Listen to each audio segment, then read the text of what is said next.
Please subscribe చేసుకొని చూడండి. Hi guys, welcome to my channel bachelor cravings. మీకు కూడా ఇడ్లీలు తుంచగానే తునిగే అంత సాఫ్ట్గా రావాలా? అయితే ఒకసారి వీడియో చూసేయండి. ముందుగా ఒక చిన్న టీ గ్లాస్ మినప్పప్పుకి 1/2 కిలో వరకు రవ్వ నానబెట్టుకోవాలి. గంట సేపు నానబెట్టుకున్న మినప్పప్పుని మిక్సీ పట్టుకోవాలి మెత్తగా.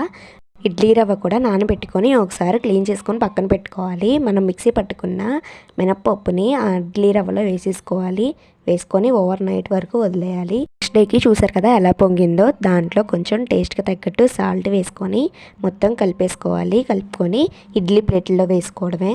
మనం ముందుగానే ఇడ్లీ పాత్రలో 1 గ్లాస్ వరకు వాటర్ పోసుకొని బాగా బాయిల్ చేసుకోవాలి.